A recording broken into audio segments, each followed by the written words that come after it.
Hello friends, welcome to S UPSC. तो आज ये हमारा कल्चर का लास्ट पार्ट है, मतलब ये पार्ट 4 है, जिसमें हम डिस्कस करेंगे mainly chapters Santhal revolt, Orissa famine of 1866, battle of Saragarhi 1897 से लेके हम आज इस पूरे कल्चर को समअप कर देंगे। तो ये हमारा आज का लास्ट लेक्चर रहेगा। तो बिफोर डिस्कसिंग, जैसे कि मैं आपको कुछ ना कुछ इम्पॉर्टेंट डेटास या फिर इम्पॉर्टेंट फैक्ट्स बता देता हूँ। तो देखो, PD 365 को आप कैसे पढ़ोगे, मतलब पढ़ना तो आपको है, it's just a thing that I need to convey.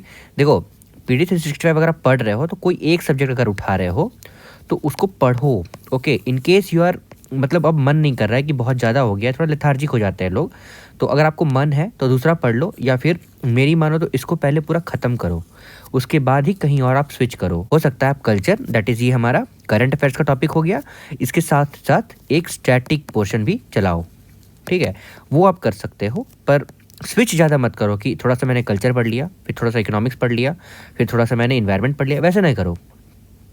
Culture पढ़ रहे हो तो कल्चर पढ़ो, इसको ख़त्म करो, क्योंकि आप उस तरह का इन्वायरमेंट में रहोगे। अगर आप कल्चर वाले इन्वायरमेंट में रहोगे ना, तो आपको थोड़ा सा डेटा फैक्ट याद रहेगा। देखो, पीटी मतलब प्रीलिम्स जो है ना, वो रटना या फिर समझना ये है, इट्स ऑल गुड, मतलब रटना तो नहीं है, समझना ही ज़्यादा है।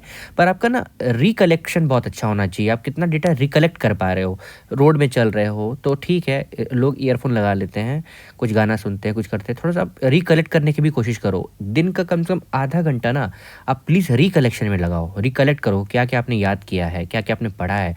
तो वो आपके लगभग ना 4 to 5 आवर्स को कैचअप कर लेगा। तो it would be helping you. आपको याद आएगा कि अरे किन्हीं ने बताया था, और बहुत लोग को पता है, लोग करते भी हैं। तो if you are knowing then it's well and good, और else if you are not knowing please please do try it. Okay, अब चलिए, हमारा आज का लेक्चर है जो हम कहाँ से स्टार्ट करेंगे, संथाल रिवोल्ट से। तो चलिए चलते हैं पेज नंबर 56 में।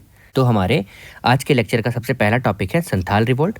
तो June 30 is celebrated as Hul Diwas every year in commemoration of rebellion. तो इसको हूल दिवस के नाम से जाना जाता है और मनाया जाता है। तो अबाउट संथाल रिबेलियन, जो कब हुआ था 1855 to 56 में।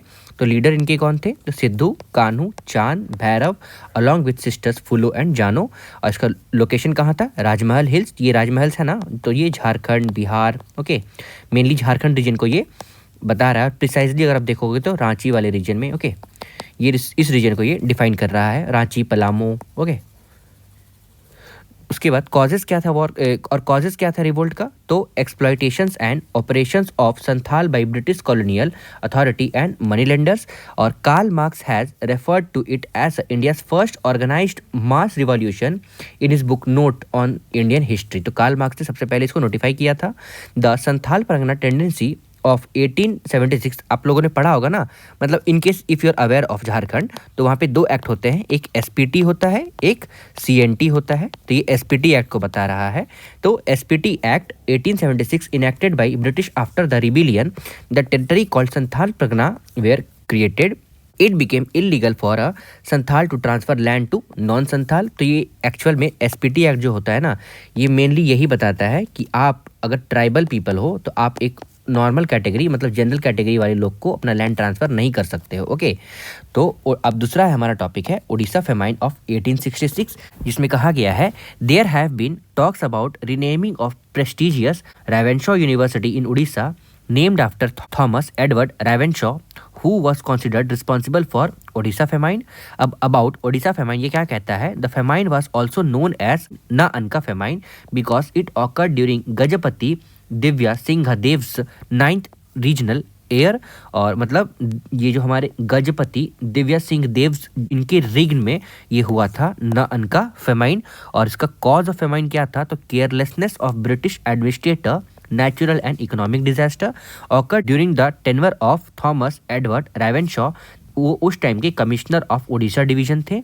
और आफ्टर द फेमाइन क्या हुआ था, तो पूरी कैनल और coast canal connecting Hooghly river West Bengal to river Matai Odisha was built after famine.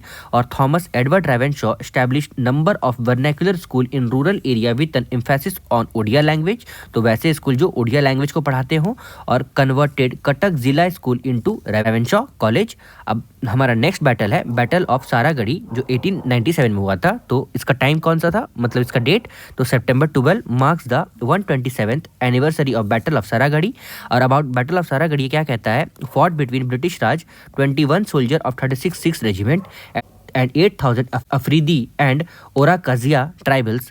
It was fought during Tira camping at Saragadhi in northwest frontier provinces. और Saragarhi, a quaint village on Samanna Ranga in Kohata, Pakistan, was vital communication post. 6 soldiers were leader by हविलदार Essar Singh, who showed extraordinary courage and choose to fight to death. तो ये जो हमारे 6 soldier हविलदार इशार सिंह जो थे ना, उन्होंने fought किया था वॉर को अंटिल डेथ। फिर all 21 6 were posthumously awarded Indian Order of Merit, तो इनको एक अवार्ड मिला था इंडियन ऑर्डर ऑफ मेरिट। और highest British gallantry award they given to Indian troops, तो हाईएस्ट गैलेंट्री अवार्ड था ये, ओके, मतलब ब्रिटिश गैलेंट्री अवार्ड था। अब हमारा नेक्स्ट टॉपिक है फेस्टिवल इन न्यूज़। तो सबसे पहले हम देखेंगे जितिया या और जीत पुत्रिका, जो कहाँ पे सेलिब्रेट होता है मेनली, बिहार, झारखंड, उत्तर प्रदेश और मध्य प्रदेश।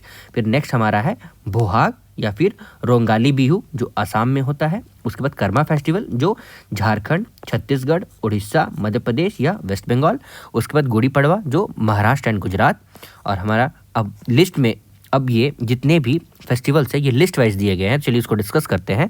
तो पहला है हमारा बोहाग रंगोली बिहू, जो मेनली आसाम में सेलिब्रेट किया जाता है। अबाउट रोंगाली बोहाग बिहू, जो celebrated in middle of April, it marks the beginning of Assamese new year and onset of springs. और it is a 7-day festival where first day is called Goru Bihu, followed by Manuh Bihu. उसके बाद last है हमारा Gosai Bihu, okay.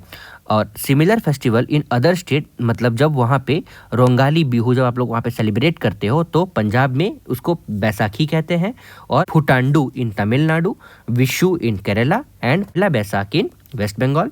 अब हमारा next festival है गुड़ी पड़वा। तो ये मेनली कहाँ पे सेलिब्रेट किया जाता है, तो ये महाराष्ट्र में, और कौन से मंथ में, चैत्र मंथ में। और president convened her greeting on eve of Gudi Padwa and other festival on welcoming spring season and Indian new year. और other spring festival across India कौन सा है, तो उगाड़ी, जो आंध्र प्रदेश, कर्नाटक और तेलंगाना में सेलिब्रेट किया जाता है। दूसरा छेती चांद, जो सेलिब्रेटेड बाय सिंधीज। और नवरेह, जो celebrated by Jammu and Kashmir, तो जम्मू एंड कश्मीर में Navreh as an festival of new year celebrate किया जाता है। अब हमारा दूसरा फेस्टिवल है कर्मा फेस्टिवल। तो Karma festival is celebrated in Jharkhand and other eastern states of India like Orissa, Chhattisgarh etcetera.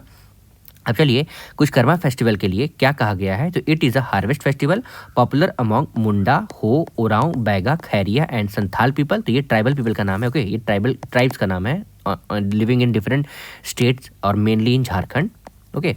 तो Karma tree, the traditional seen as a symbol of Karma devta that is Karma सानी, इज वर्शिप ड्यूरिंग फेस्टिवल। और Karma tree symbolises fertility, prosperity etcetera. और during festival branch of Karam trees is carried by Karma dancer accompanying by singer and dancing, मतलब singing और dancing भी accompany होता है, मतलब उसके साथ साथ डांस करते हैं। अब हमारा लास्ट है जितिया और जीत पुत्रिका फेस्टिवल, जो disaster struck in Bihar during participation in Jivit Putrika festival in Bihar. About Jitiya और जीवित पुत्रिका ये क्या कहता है, it is a Hindu festival observe primarily in Bihar, Uttar Pradesh and Jharkhand and Nepal. और it is celebrated by mother who fast for well being, life long and prosperity of children, long life and prosperity of children. The festival lasts for 3 days, where first day is known as Nahai Khai.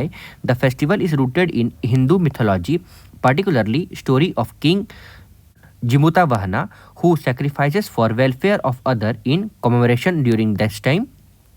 अब हमारा दूसरा topic है sports related news, जिसमें सबसे पहले हमारा आता है ओलंपिक गेम्स इन इंडिया। तो Olympic ranking fell from 48 in Tokyo 2020 to 71st in Paris. तो जो ओलंपिक पे रैंक ऑफ इंडिया था ना, वो नीचे आ गया है, जो कि पहले 48 था इन टोक्यो ओलंपिक्स 2020 में, तो अब 71 आ गया है, मतलब 71 in Paris. India won 6 medal in Paris with no gold medal, 1 silver and 5 bronze, down from 7 in Tokyo, 1 gold medal, 2 silver और 4 ब्रॉन्ज। मतलब टोक्यो में हमारे पास 1 गोल्ड था, 2 सिल्वर था और 4 ब्रॉन्ज मेडल था। वहीं पे यहाँ पे जब पेरिस में देखा जाए तो हमारे पास 1 सिल्वर और 5 ब्रॉन्ज था। अब Paris was still India's 3rd best Olympic performance. तो ये जो पेरिस में जो परफॉर्मेंस इंडिया ने दिया है वो उसका सबसे अच्छा नहीं, मतलब वो उसका 3rd बेस्ट परफॉर्मेंस था। अब contracts with improved performance in other events like 2022 Commonwealth games and 2021 summer Deaflympics. अब अबाउट ओलंपिक गेम्स, तो इसका जेनेसिस कब हुआ था? 1896 में in Athens in Greece with 14 nations competing in 9 sports. The game are held every 4 year since then. तो Olympics कितने interval में होता है? तो आफ्टर एवरी 4 ईयर्स, जस्ट हमारे वर्ल्ड कप के जैसा। और इसका मोटो क्या होता है? Faster, higher, stronger. और ओलंपिक फ्लैग क्या था? तो introduced in 1920। The flag features 5 interlocking ring symbolising the 5 parts of the world. और ओलंपिक फ्लेम क्या है? It symbolises the positive value of fire with the Olympic torch relay. और Paris 2024, इनके बारे में क्या कहा गया है? तो include 4 additional sport, that is breaking making its Olympic debut, sport climbing, skateboarding and surfing. ये सब न्यू एडेड है 2024 ओलंपिक्स में, जो कि पेरिस में हो रहा है। और court of arbitration of sport, that is CAS, was created in 1983 to deal with the associated legal problems, or it is recognized by the Paris Convention signed by President of IOC among others. अब India and Olympics ये क्या कहता है? India first participated in Olympics in 1900 in Paris, represented by Anglo Indian Norman Pritchard. This Indian Olympic Association was formed in 1927 with Sir Dorabji Tata as president, and it was recognized by IOC the same year. The IOA coordinates with National Sport Federation to send team to Olympics and others international games.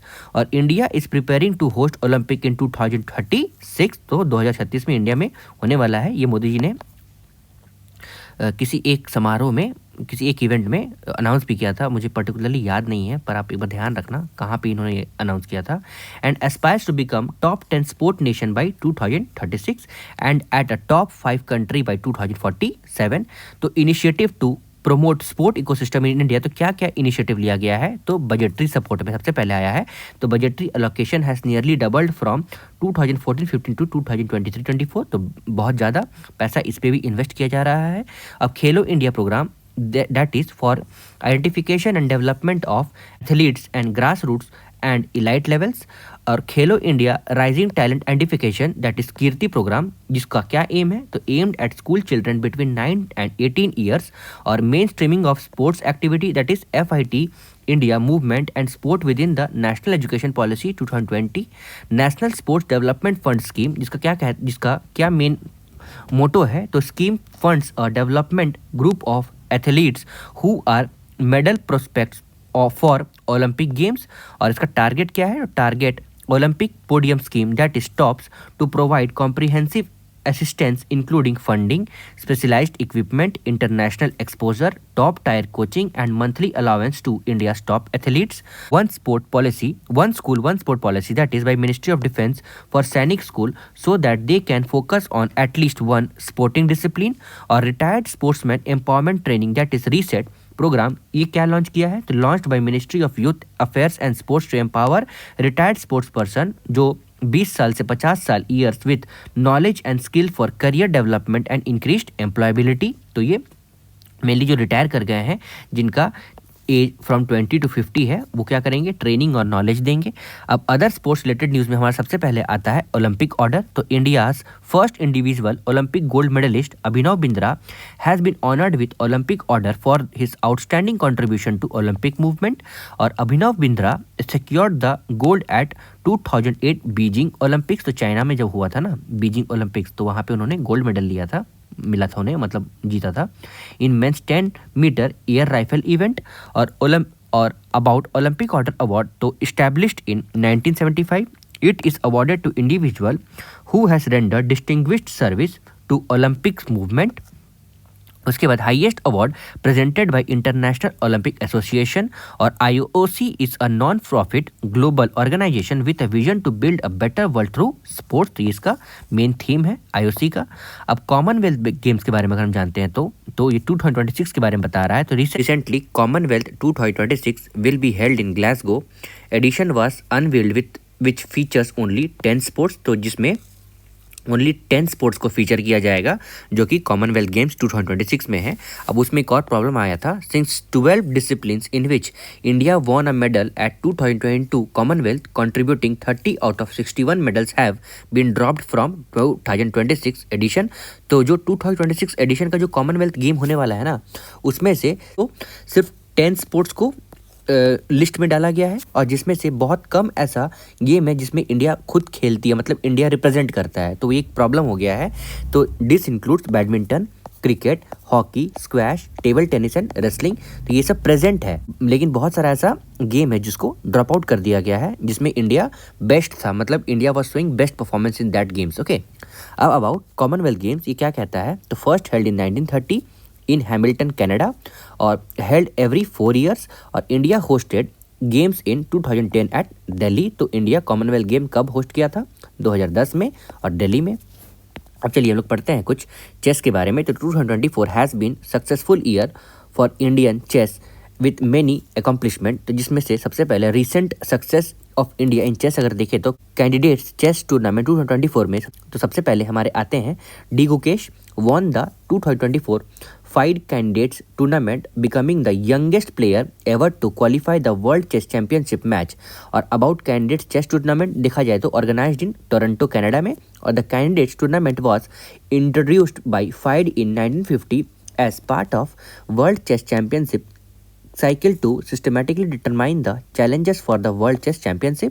और 45 chess olympiad था ये। तो India contingent won gold in both open and women's category at 45th International Chess Federation FIDE Olympiad। और about 45 FIDE chess olympiad इसके बारे में क्या कहा गया है, तो ये ऑर्गेनाइज्ड इन बुडापेस्ट हंगरी। और 44th chess Olympiad took place for the first time in India in Chennai. और trophy for the winning team in India section is the Hamilton Russell Cup। Okay, अब trophy for the winning team in women section is the Vera Menchik cup. अब हमारा next है world chess championship 2024, जिसमें recently D Gukesh became the youngest ever classical chess world champion, जो second Indian after Viswanathan Anand by defeating a Ding Liren, marking a historic movement for Indian chess. ये Ding Liren कहाँ के थे आपको पता है, गूगल करिए आप एक बार देखिए। अबाउट ये हमारे इंडिया के नेबर कंट्री का है। About world chess championship 2024 champions organised in Singapore. तो ये चैंपियनशिप कहाँ ऑर्गेनाइज हुआ था, सिंगापुर में। और ओरिजिन कैसे हुआ था इसका, तो until 1946 the championship was organised privately. The first FIDE World Championship was a tournament in 1940 won by Mikhail Botsvinnik। अब वर्ल्ड रैपिड चेस चैंपियनशिप 2024, जिसमें recently Koneru Humpy won the women's world rapid chess championship 2024 for second time in after 2019। तो इन्होंने 2019 में भी जीता था और अभी लगातार 2024 में भी इन्होंने जीता है। About world rapid chess championship, it is an annual chess tournament organised by FIDE to determine the world champion in chess play under rapid time control। The time control for the rapid game is generally set at 15 minutes per player with 10 seconds increment per move for one। The first officially recognized World Rapid Chess Championship took place in 2003 in Cap d'Agde in France। About FIDE, that is Federation International des SG, so it is the governing body of the sport of chess and it regulates all international chess competition, constitutes as a non-governmental institution। It was recognized by International Olympic Committee as a global sporting organization in 1999। FIDE currently has its headquarters in Lausanne, Switzerland, but it was initially founded in 1924 in Paris under the motto Gens Unsumus, that is Latin for we are one family। अब हमारा next है T20 world cup, जो India won the 2024 T20 cricket world cup for second time since 2007। तो सबसे पहले इन्होंने India ने कब जीता था, 2007 में, फिर उसके बाद 2024 में defeating South Africa in final held in USA and West Indies. About T20 world cup, तो ओरिजिन इसका launch in 2007 by international cricket council ICC। It's the premier international championship for 2020 cricket, जिसका format shorter format of cricket within maximum of 20 over for each team. और about ICC, तो इसका headquarter Dubai UAE में है। और ICC is a global governing body for cricket responsible for organising major international tournament like T20 world cup, champion trophy और world test championship etcetera. अब हमारा next है अदर इंपॉर्टेंट न्यूज़ में, Port Blair renamed as Shri Vijayapuram, जिसमें से Andaman Nicobar island capital Port Blair renamed as Shri Vijayapuram. तो अब इसका नाम क्या हो गया है, Shri Vijayapuram. Srivijayapuram represents the victory of India freedom movement and highlights the unique contribution of Andaman and Nicobar. It is the site where Netaji Subhash Chandra Bose unfurled the Tiranga, and cellular jail is also located here. Renaming all marks a departure from the colonial legacy, highlighting the contemporary strategy role of Andaman and Nicobar Island, which once served as naval base for Chola empire. तो एक naval base भी रहा ये चोला empire का। अब naval power of Chola empire के बारे में अगर हम जानते हैं तो उसका major role later Chola ruler के द्वारा हुआ है, जो Raja 1985 to 1014 and Rajendra one जो 1014 से 1044 एडी तक रहे हैं। और परसूड एग्रेसिव मिलिट्री पॉलिसी, तो किन्होंने, तो ये दोनों ने, राजा और राजेंद्र वन में। Bay of Bengal was transformed as Chola. देखिए अगर मैप के सहारे अगर देखते हैं तो ये हमारा ट्रेड रूट है, ओके। उसके बाद चोला टेरिटरी अगर देखें तो ये पूरा रीजन चोला टेरिटरी में आता था। दिस वन, ये श्रीलंका वाला पार्ट भी आता था। और चोला इन्फ्लुएंस कहाँ तक था, तो ये पूरा एरिया जो upper part of India, eastern part, okay. और यहाँ पे जावा, सुमात्रा, ये सारा हमारा इन्फ्लुएंस रहा है चोला टाइम पे। उसके बाद अगर लेक देखें तो चोला लेक, तो it enabled flourishing trade with countries of south east Asia under Look East policy. ये वाला रीजन हमारा बता रहा है, ओके, लुकिस्ट पॉलिसी के लिए। और की ट्रेडिंग सेंटर नागापतिनम। अब सिग्निफिकेंट नेवल एक्सपेडिशन जो रहा है तो Raja destructed the Chera navy at Kandalur Salai etcetera. Also he invaded Sri Lanka, annexing its northern part and led a conquest to Maldives. Rajendra I naval conquest of Sri Lanka resulted in the entire island becoming a Chola provinces. He launched a major expedition against Sailendra Empire that is extending across Malay Peninsula and neighboring island, leading to conquest of several regions in Malay Peninsula and Sumatra. अब हमारा next topic है world heritage transhumance initiative, जिसमें the initiative is led by international council of monuments and site, जिसका short form है ICOMOS, and supported by Azerbaijan. तो about transhumance ये क्या कहता है, transhuman is a traditional practice of seasonal livestock movement which involves the migration of human community along with their herd. तो movement of human community along with their herd मतलब उनके साथ जो अटैच उनके रिलेशंस वाले होंगे। इन 2023 two transhumance traditions, that is transhumance in 10th century state and alpine pasture season of Switzerland were declared intangible cultural heritage of humanity. अब transhumance landscape of India ये क्या कहता है, the transhumance practice is prevalent in Himalayas where there are several nomadic tribes such as Gujars, Bakrwals, Dis, Changpas who rear sheep and goats. Animals are moved to subalpine and alpine pasture during summer, while during winter they are grazed and adjoining plains. The system also exists in plains such as Rajasthan, Madhya Pradesh, Tamil Nadu, Gujarat and Uttar Pradesh. अब हमारा next topic है UNESCO's माओ Asia Pacific regional register, जिसमें manuscript of 3 Indian literary works namely Ramcharitmanas, Panchatantra and Shahardaya Lokakan has been included in memory of World Mao Asia Pacific region register along with 17 other works from region. Decision was taken at the 10th meeting of memory of World Committee for Asia and Pacific, that is MOWCAP, held in Ulaanbaatar, Mongolia. अब about MOW क्या कहता है, तो launched in 1992 और 3 register, that is international, region and national register. अब international register क्या कहता है, तो consist of several Indian entire namely Tamil medical manuscript collective, Saiva manuscript Rigveda etcetera. It aims to preserve world's documentary heritage, enables universal access to documentary heritage and enhance public awareness about documentary heritage. और अगर literary work को देखें तो Ramcharitmanas which was written in 16th century by Goswami Tulsidas, an epic poem written by Awadhi language and consists of 7 khands, a poetic retelling of event of Ramayana, जिस मतलब रामायण के जितने भी इवेंट्स हैं ना उसको एक पोयम के हिसाब से मतलब पोएटिक रिटेलिंग के हिसाब से बोला गया है. अब पंचतंत्र ये क्या है, तो written by Pandit Vishnu Sharma in Sanskrit, one of the oldest collection of surviving Indian fables, consists of 5 parts and its most distinguishing feature is the story within story structure. तो इसमें स्टोरी के अंदर भी स्टोरी मतलब स्टोरी विद इन स्टोरी अब सहृदय लोकालोकन ये क्या कहता है, तो written by Acharya Anandavardhana in Sanskrit and is a text of Indian poetic, और philosopher Abhinav Gupta has written a commentary on it. Okay, अब साहित्य अकेडमी, तो Ruskin Bond was awarded the Sahitya academic fellowship. About Sahitya Akademi fellowship, तो fellowship is the highest honour conferred by Akademi on a writer, तो writer को दिया जाता है highest honour. It is reserve for the immortal of literature, और major literary of Ruskin Bond, जिसमें सबसे पहला हमारा आता है vagrants in valley, once upon a monsoon time, angry river, strangers in night, all roads lead to Ganga etcetera. ये कुछ उनके द्वारा लिखी गई पोएम्स और मतलब प्रोज एंड पोएम्स होंगे।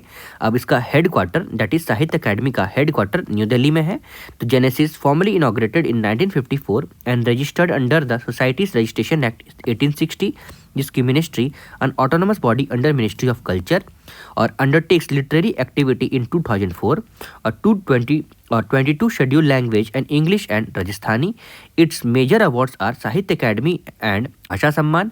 अब हमारा नेक्स्ट टॉपिक है इंटरनेशनल अभिधम्मा दिवस दैट इज IAD। तो ministry of culture is association with international Buddhist confederation observed IAD। It is also celebrated recent declaration of Pali as a classical language by cabinet, तो Pali as a classical language को as an adopt कर लिया है। It commemorates the day when lord Buddha descended from celestial dreams that is Tavatimsa Devaloka to Sankasya that is now Sankisa Basantapura in Uttar Pradesh, और Ashokan elephant pillar at Sankasia mark this significant event. It coincides with end of first rainy retreats that is Vasha, that is period of 3 months when bhikshus must reside in one place, and Pavarana festival that is ceremony for conclusion of rainy retreats. अब हमारा next है अभय मुद्रा, जो अभय मुद्रा was referred to be the leader of opposition in his speech. अब about Abhaya mudra क्या रहा है, तो symbol of fearlessness. It is displayed with 5th Dhyani Buddha that is Amogha siddhi and the posture used by Buddha to tame a mad elephant. मतलब other mudras associated with Buddha and their meaning, जिसमें सबसे पहला आता है हमारा भूमि स्पर्शा, मतलब calling the earth to witness. In this posture that Shakya muni और Buddha overcame the obstruction of मारा वाइल मीडिएटिंग ऑन ट्रुथ। और दूसरा मुद्रा कौन सा हमारा है, तो ध्यान मुद्रा, जिसमें mudra of meditation which indicates the perfect balance of thoughts, rest of senses and tranquillity. उसके बाद थर्ड हमारा है Dharma Chakra Parivartan, the turning the wheel represents preaching of the Dhamma. उसके बाद नेक्स्ट टॉपिक है हमारा कल्चरल प्रॉस्पेरिटी एग्रीमेंट, जिसमें it was signed by India US on the sideline of 46th World Heritage Committee New Delhi. अब about the agreement क्या है, तो prevent the and curb the illicit trafficking of antiquities from India to USA। तो कोई भी trafficking of antiquities को रोका जाए, इसीलिए इस एग्रीमेंट को साइन किया गया था। CPA restricts the importation into the United States of certain archaeological material and ethnological material of Indian origin. It shall be helpful in a quick seizure of Indian antiquities and their repatriations back to India. मतलब कोई भी तरह का antiquity को smuggling के तौर पे नहीं ले जाना होगा या फिर रोकना होगा, इसीलिए इस एग्रीमेंट को साइन किया गया है। यहाँ पे वही बता रहा है। अब इसको कैसे प्रिवेंट किया जाएगा, तो effort to prevent smuggling of antiquities, तो at global level article 9 of 1970 UNESCO convention on means of prohibiting and preventing the illicit import, export and transfer of ownership of cultural property, the Kashi culture pathway that is the outcome document of G20 culture working group endorsed global coalition to bolster the fight against illicit trafficking at national level. Section 3 of Antiquities and Art Treasure Act 1972 prevents export of antiquities outside India. If an antiquity is traced, the Archaeological Survey of India is responsible for coordination and recovery of the antiquities. तो Archaeological Survey of India is the main responsibility holder. अब world celebrates 10th International Yoga Day, that is the United Nations proclaims 21 June summer solstice as International Yoga Day 2014 to raise awareness worldwide of the many benefits of practicing yoga. The draft resolution was proposed by India and endorsed by record 175 member states. तो ये India along with 175 member states. अब about yoga ये क्या कहता है? The word yoga is derived from Sanskrit roots yug meaning to join. It symbolizes the unity of mind and body and a holistic approach to health and well-being. It is one of the 6 schools of Indian philosophy. Renaming are Vaisheshika, न्याया, समख्या, पूर्वा, मीमांसा and Vedanta और उत्तर मीमांसा. अब इसका genesis कहाँ हुआ है? A number of seals and fossils remain of Indus valley civilisation dating back to 2700 BC indicates that yoga was prevalent in ancient times. The word yoga is referred to all the 4 Vedas. However, systematic reference of yoga is found in Patanjali's Yoga Sutras, that is from 2nd century BC, or other book of Patanjali, that is Mahabhashya, that is Great Commentary. अब yoga and cultural diplomacy. तो yoga has emerge as a key instrument of Indian soft power and one of the India's biggest cultural export, playing a major role in cultural diplomacy. अब cultural diplomacy is the exchange of ideas, informations, arts, language and other aspects of culture among nation and people in order to foster mutual understanding. Summer solstice जो जून 21 को as international yoga day भी मनाया जाता है. तो on this day the northern hemisphere is tilted towards sun and the ray of the sun fall directly on the tropic of Cancer. The north pole is inclined towards the sun, मतलब north pole किधर रहेगा? Towards the sun. And place beyond the Arctic circle experiences continuous daylight for about 6 months. मतलब Arctic के side जो होगा ना वो continuous 6 month के लिए सनलाइट रहेगा. The longest day and the shortest night in the northern hemisphere occurs on this day. At this time the southern hemisphere all these conditions are reversed. मतलब वहाँ पे shortest day और longest night वहाँ पे रहेगा southern hemisphere में. अब हमारा नेक्स्ट टॉपिक है फ्लैग कोड्स ऑफ इंडिया, जिसमें union ministry of home affairs urge the countryman to the tricolour at their home under Har Ghar Tiranga camping. तो कैंपिंग चला था हर घर तिरंगा, जिसमें हमारे होम मिनिस्टर ने कहा था कि आप हर घर में अपने तिरंगा को लहराइए. होस्टिंग या फिर displaying the Indian national flag are governed by the flag code of India that is 2002 as amended in 2021 and 22. तो इसको अमेंडमेंट कब हुआ था? 2021 एंड 22 में. Salient provisions of flag code of India 2002 ये क्या कहता है? A set of law and conventions about the use, display and hoisting of Indian national flag. It was brought in to effect on January 26, 2002. It governs the display of national flag by private, public and government institutions. अब national flag at home, a member of public, a private organization or a education institution may display the national flag on all days and night. That is 2022 में ये amendment आया था. और occasions in accordance with the dignity and honour of national flag. मतलब आप host करिए दिन and रात में, पर उस नेशनल फ्लैग का डिग्निटी को आप डाउन नहीं कर सकते हैं. The national flag shall be made of hand spun and hand woven machine made from amendment 2021 amendment से आया था. और कॉटन पोलिस्टर जो कि 2021 अमेंडमेंट, वुल, सिल्क और या फिर काडी बट्टिंग. उसके बाद national flag shall be rectangular in shape. The flag can be of any size but the ratio of the length to the height width of the flag shall be 3:2. मतलब इसका length breadth बताया है, मतलब इसका ratio हमेशा 3:2 में होना चाहिए. अब नेशनल फ्लैग हैंडलूम डे जो 10th national Handloom Day is being celebrated on 7th August 2024. It seeks to honor the handloom weaver and provide motivation to handloom industry. जिसका हिस्ट्री क्या रहा है? The day was chosen to the commemorate the स्वदेशी movement. तो हमारा स्वदेशी movement हुआ था ना 7th of August को, मतलब 1905 में, which was launched on 7th of August 1905. It aimed to boycott British goods in favor of Indian made products including handloom textiles. First national handloom day was celebrated in 2015. अब इसका significance क्या रहा है? Handloom is India's largest cottage industry and rural region second largest employment provider. 70% of the weaver and allied workers are women. अब हमारा next है Eri silk जो northern east that is north east handicraft and handloom development corporation successfully obtain Oeko Tex certification for its Eri silk. अब OIC Tech that is certification is started that ensures textile are tested for harmful substance and product in environment friendly condition. तो ये environment friendly condition में इसको successfully test कर दिया गया है। तो अबाउट इरी सिल्क ये क्या कहता है, renowned as world's only vegan silk, ये वीगन सिल्क वर्ल्ड का ओनली वीगन सिल्क है। As moth inside the cocoon is not killed, तो मॉथ इन द कोकोन, हम सिल्क में जब भी उसको मैन्युफैक्चर करते हैं ना तो ये प्रोसेस होता है, which is not done in this silk. Instead more naturally exist the cocoon, it is produced by silkworm Philosamia ricini, which is multivotine and reared indoor 5 to 6 times a year.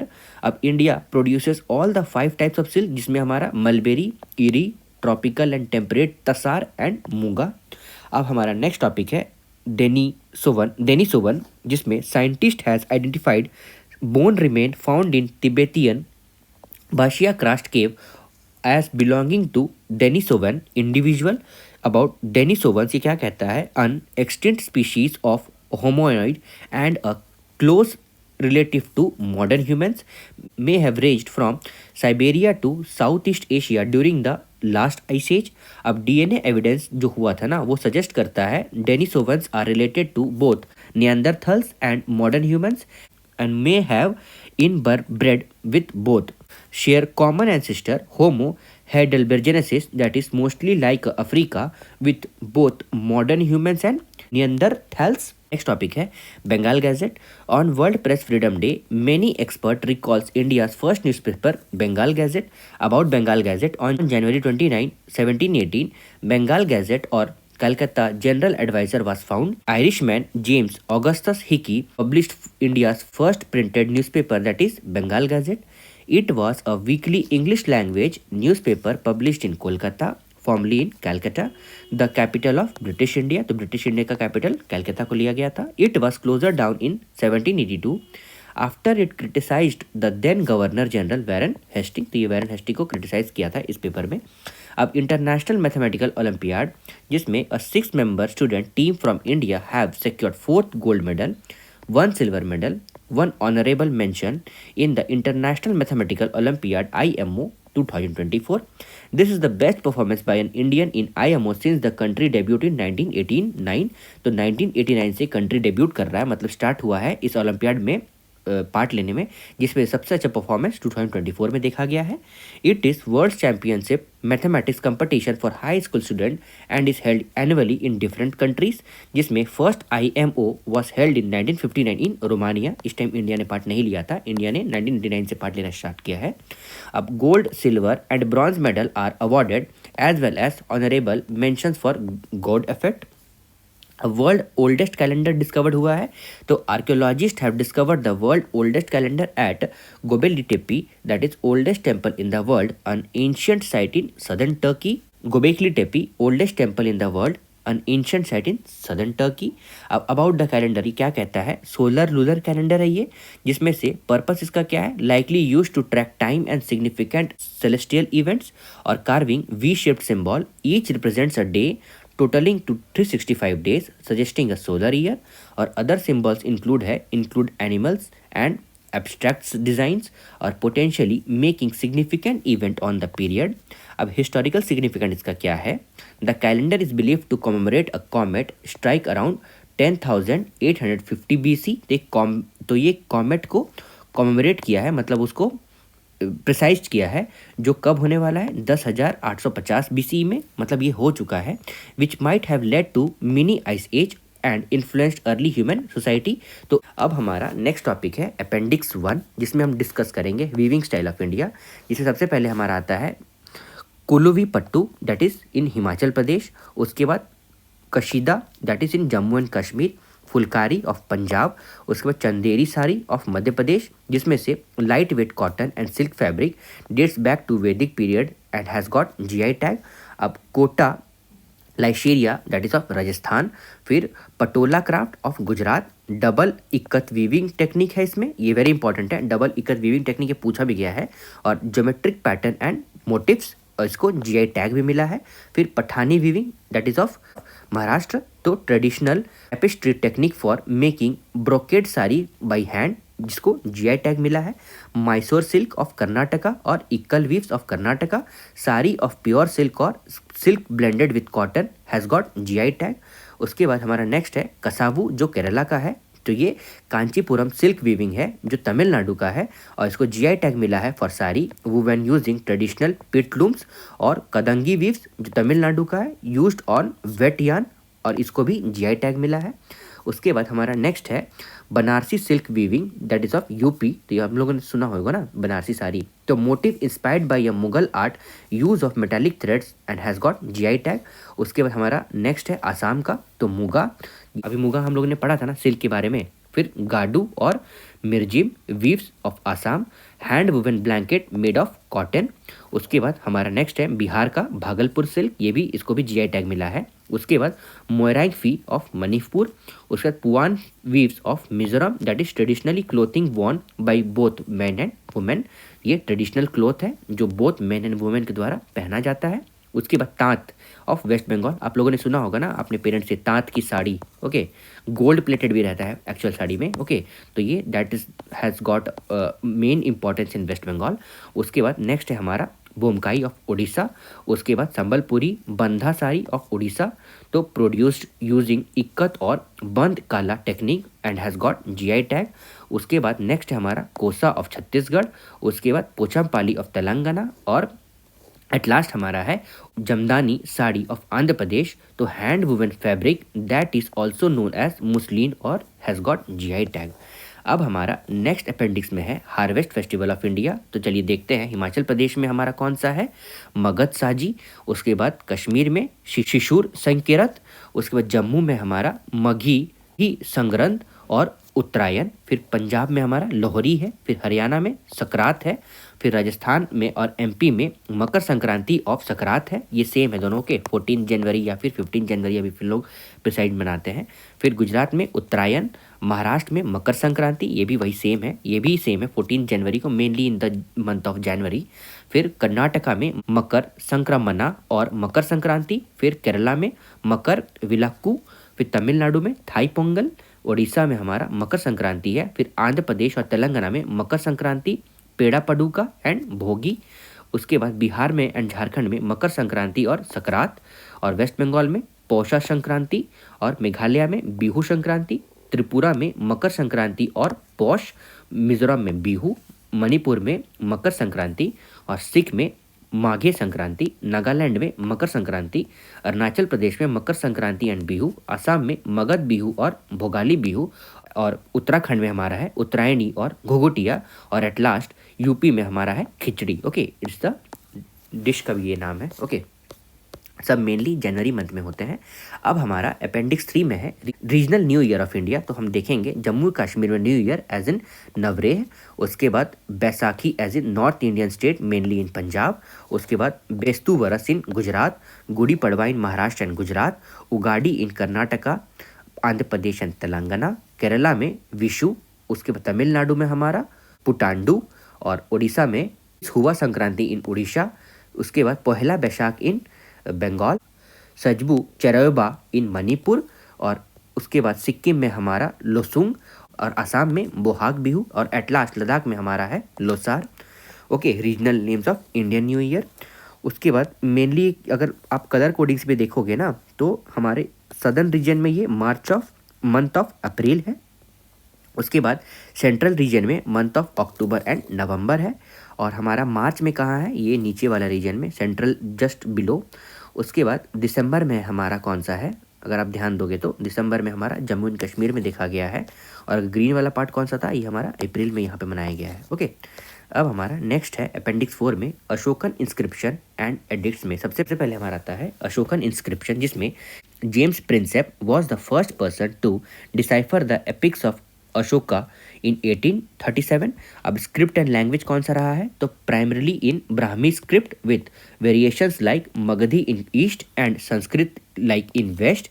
Also there is one bilingual edict in Aramaic and Greek. तो एक bilingual भी रहा है जो Aramaic और Greek में रहा है।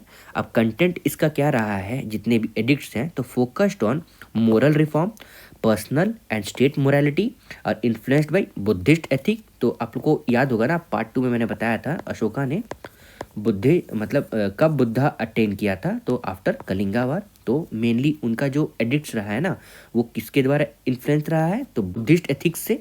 चलिए ये है हमारा मैप, आप इसको एक बार पॉज करके देख सकते हो। और अगर लिस्ट वाइज देखें तो 14 मेजर रॉक एडिक्ट्स में हम देखें तो ये थीम वाइज डिस्ट्रीब्यूशन किया है। तो एडिक्ट 1 उसका थीम क्या है, prohibition on animal killing. Edict 2 provision for social welfare such as medical treatment for human and animal. Edict 3 inspection tours by official to instruct population in dhamma. उसके बाद edict 4 है हमारा decree concerning non violence importance of right behaviour and dhamma. याद रहे, आपको थोड़ा ध्यान रहना चाहिए कि कौन सा एडिक्ट क्या बता रहा है, उसका कम से कम थीम अगर याद रखोगे ना, क्योंकि पिछली बार टेस्ट सीरीज में भी बहुत सारे कोचिंग इंस्टीट्यूट का पूछ रहा था और एज इन एग्जाम के लिए वो इंपॉर्टेंट हो गया था। अब एडिक्ट 5 वो क्या डिफाइन करता है, तो उसका थीम है instruction to do good to all और compassion for convicts and their families. Compassion मतलब समझ रहे हो ना, दूसरे के दुख को खुद से अपने में समझना, मतलब दूसरे के दुख को अपने दुख जैसा समझना। 14 मेजर एडिक्ट में हमारा 6th में क्या है, तो effective administration and necessity of reports for populace. फिर एडिक्ट 7 है religious tolerance and importance of self control and purity of heart. Edict 8 है dhamma yatras propagating dhamma and gifting Brahmins old age peoples, मतलब Brahmin and old age people को gift देना और धम्मा as a यात्रा propagate करना। उसके बाद एडिक्ट 9 है हमारा decree on proper and improper ceremonies. और 10th है हमारा मतलब edict 10 achievement of glory only through propagation of dhamma, मतलब आपको ग्लोरी तभी मिलेगा जब आप धम्मा को प्रोपोगेट करोगे। फिर edict 11 explanation of Dhamma through values such as generosity compassion and non violence. तो ये 3 मेन टॉपिक्स उन्होंने अडॉप्ट किया था। जनरसिटी मतलब बहुत जेनरिक रहना, मतलब इक्वालिटी में बिहेव करना, और कंपैशन और नॉन वायलेंस। फिर एडिक्ट 12 में वो decree concerning religious tolerance and mutual respect among adherent of different faith. और फिर एडिक्ट 13 में decree concerning the Kalinga war and its impact on Ashoka acceptance of dhamma. और हमारा edict 14 describes engraving in different parts of the country, जिसमें से अब अगर हम 7th पिलर एडिक्ट के बारे में अगर देखते हैं तो एडिक्ट 1 उसका थीम क्या था, emphasizes the difficulties of achieving happiness without love of dhamma, मतलब आप धमा को जब तक लव नहीं करोगे तब तक आपको हैप्पीनेस नहीं मिलेगा। तो एडिक्ट 1 में ये बताया गया है। और self explanation respect fear of evil and enthusiasm. अब एडिक्ट 2 क्या बताता है, ये डिफाइन करता है धमा को as encompassing minimal evil much good kindness generosity truthfulness and purity. तो ये सब में उनको ध्यान देने के लिए बोला गया है फॉर द, मतलब धमा को बताया गया है ये सब के बारे में। इस तरीके से धमा को यहाँ पे डिस्क्राइब किया गया है। अब एडिक्ट 3 ये क्या कहता है, तो encourage introspection where individual recognizes both their good and bad action, मतलब खुद से अपने को अध्ययन करना है और क्या मेरा कर्तव्य है और क्या मुझे अच्छा करना चाहिए और क्या मेरे लिए बुरा है, उसको इंट्रोस्पेक्ट करना है। ये हमारे एडिट 3 में बताया गया है। फिर एडिट 4 ये क्या कहता है, details the role of Rajukas in judicial and administrative functions focusing on justice welfare and happiness. तो जितने भी रोल है ना किसी के भी, एडमिनिस्ट्रेशन जुडिशियरी, वो अपना रोल अच्छे से निभाए, वो हमारा एडिट 4 में बताया गया है। अब एडिट 5 ये क्या कहता है, list numerous animal given protection ban on animal cruelty and specific days when certain action against animals are prohibited, मतलब एडिट 5 मेनली एनिमल के प्रोटेक्शन के लिए आया है, अगर शॉर्ट में मैं बता दूं आपको तो। फिर एडिट 6 ये क्या कहता है, reflects on his motivation to enact dhamma एडिट for public welfare and happiness. और एडिट 7 reflects on past kings failure to promote dhamma effectively and Ashoka's new method like proclamations and detailed instruction. मतलब ये कह रहे हैं ना, आप धम्मा को अटेन कर लो, क्योंकि पहले जो राजा जो अशोका के पहले थे ना, उन्होंने धम्मा को अटेन नहीं किया था, इसीलिए उन्हें बहुत ज़्यादा क्या बोलते हैं फेलियर देखना पड़ा था। तो इसी को एडिट 7 में बताया गया है। अब अगर हम 3 माइनर रॉक एडिट के बारे में बताएं तो उसका थीम क्या होगा, तो एडिट 1 में Ashoka's personal journey for being a lay disciple of upasaka to become zealous after associating with Buddhist, मतलब अशोका ने अपना एफिशिएंसी कैसे बढ़ाया और to become more zealous after अब मतलब ये और भी ज़्यादा जीएलएस हो गए थे। ओके, ये जीएलएस वाला वो जलन वाला नहीं है। Okay, don't contradict with that. Okay, after he attend Buddhist संघा, मतलब उनको अपने मन में ही शांति मिली थी जब उन्होंने बुद्धिस्ट संघा को ज्वाइन किया था। अब एडिक्ट 2 क्या कहता है? Advocates respect for parents and elders, kindness to living beings and honesty. तो एडिक्ट 2 हमारा मेनली डिसिप्लिन के बारे में बताता है, अपने माता पिता को इज्जत करना और काइंडनेस टू लिविंग बींग्स। और एडिक्ट 3 में क्या कहता है? Ashoka express his deep faith in Buddha Dhamma and संघा, मतलब डीप फेथ मतलब भरोसा जताना, कहाँ पे? तो बुद्धा में, धम्मा अचीव करने में और संघा में। ओके, ध्यान रहे फ्रेंड्स, ये माइनर एडिक्ट्स था। ओके, और यहाँ पे मेजर एडिक्ट्स अलग था और यहाँ पे 7 पिलर एडिक्ट्स है। ओके, अब तीनों को मिक्स नहीं करना। अब हमारा नेक्स्ट अपेंडिक्स 5 ये क्या कहता है? हिस्टोरिकल पोर्ट्स ऑफ इंडिया, जिसमें सबसे पहले हमारा आएगा वेस्ट बंगाल, जिसका नाम है तमरालीपिती, जो तामलुक है। उसके बाद नेक्स्ट है हमारा उड़ीसा, जिसमें सबसे पहले हमारा आएगा चरित्रापुर, पल्लौर दैट इज पालूर, दंतापुर, दंतावक्त्रा और कलिंगापट्टनम। ओके, उसके बाद हमारा है आंध्र प्रदेश, जिसमें सबसे पहले आएगा हमारा घंटाशाला, मोतुपाली और मछलीपट्टनम। उसके बाद आएगा हमारा पुडुचेरी, अरिकामेडू। उसके बाद आएगा हमारा तमिलनाडु, जो सबसे पहले आएगा, जिसमें तमिलनाडु में फुहर, कोरकाई, टोंडी और निरपेयारू। तो ये जो पुहार जो है ना, उसका दूसरा नाम क्या है? तो पोम्पुहार और कावेरीपट्टनम। और केरला में हमारा टिंडीस और मुजिरीस, जिसको मुचिरी भी कहा जाया है। और कर्नाटका में हमारा है मंडागोर दैट इज़ मैंगलोर। और महाराष्ट्र मेनली बहुत सारा है। तो सबसे पहले हमारा आएगा कल्याण वाला, जो जो जिसका नाम है कैलियना। उसके बाद सुपरा, जो सुपरा के नाम से जाना गया है। चौल वाला, जो स्माइला है। उसके बाद जो डबहोल वाला जो पोर्ट है, उसका नाम क्या है? पलाईपाट में। उसके बाद विजय दुर्ग वाला बाइजेंटियम। और लास्ट में राजापुर, जो मलिजी गारा है। ओके, ये था हमारा कुछ पोर्ट। और लास्ट में गुजरात वाला जो होगा, उसका नाम क्या है? जो बारूच में प्रेजेंट है, उसका नाम है बैरिगिया। ओके, उसके बाद हमारा अपेंडिक्स 6 जो है वो world heritage site of India है, जो मेनली डिफरेंट स्टेट्स में डिस्ट्रीब्यूटेड है। तो चलिए इसको भी डिस्कस कर लेते हैं। तो हमारा सबसे पहले है हिमाचल प्रदेश में, तो माउंटेन रेलवे ऑफ इंडिया और ग्रेट हिमालयन नेशनल पार्क। उसके बाद दिल्ली में हमारा है Humayun's tomb, Qutub Minar and it's monument और रेड फोर्ट कॉम्प्लेक्स। उसके बाद उत्तराखंड में हमारा है नंदा देवी वैली और वैली ऑफ फ्लावर। उसके बाद उत्तर प्रदेश में हमारा है आगरा फोर्ट, ताजमहल और फतेहपुर सीकरी। उसके बाद बिहार में महाबोधि टेम्पल, फिर कम्प्लेक्स एट बोध गया और archaeological site of India Nalanda Mahavira.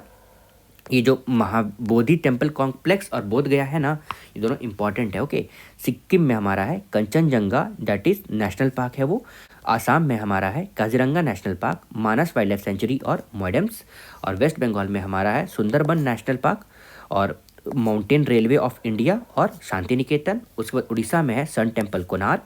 फिर तेलंगाना में है Kakatiya Rudreshwara temple also known as Ramappa temple. और तमिलनाडु में है group of monuments at Mahabalipuram, great living Chola temple, mountain railway of India और वेस्टर्न घाट। केरला में है हमारा वेस्टर्न घाट। कर्नाटका में है group of monuments at Hampi, group of monuments at Pattadakal, western Ghat, sacred ensemble of Hoysalas. Goa में हमारा churches and convents of Goa. Maharashtra में हमारा है अजंता केव, Ellora cave, Elephanta cave, Chhatrapati Shivaji terminus that is formerly Victoria terminus और western Ghat, the Victorian and art deco और ensemble of Mumbai. और at last है हमारा लास्ट में नहीं है अभी, गुजरात हमारा जो चपमनार पावागढ़ आर्कियोलॉजिकल पार्क है ये, फिर रानी की वाव, फिर हिस्टोरिक सिटी ऑफ अहमदाबाद और लास्ट में हमारा धोलावीरा है। अब मध्य प्रदेश में हमारा है Khajuraho group of monuments, Buddhist monuments at Sanchi और रॉक शेल्टर ऑफ भीमबेटका। उसके बाद राजस्थान में हमारा है Keoladeo national park, the Jantar Mantar of Jaipur, hill fort of Rajasthan at Chittorgarh और कुंभलगढ़, रणथंभौर, अम्बेर, सब क्लस्टर जैसलमेर एंड गगरौन। ये याद रहे, हिल फोर्ट ऑफ राजस्थान में इतना सारा चीज़ आ रहा है। ओके, फिर लास्ट में हमारा है जयपुर। उसके बाद चंडीगढ़ में है द आर्किटेक्चर वर्क ऑफ ले कॉर्ब्यूशियर। ओके, था हमारा world heritage sites of India. तो इसी के साथ फ्रेंड्स, ये था हमारा विजन का PT 365 ऑफ कल्चर, जिसको हम लोगों ने बहुत थॉरोली डिस्कस किया है। अब मैं आपसे यही रिक्वेस्ट करूँगा कि पूरे पार्ट को अब कम से कम 2 बार जरूर देखें फॉर योर बेटर अंडरस्टैंडिंग।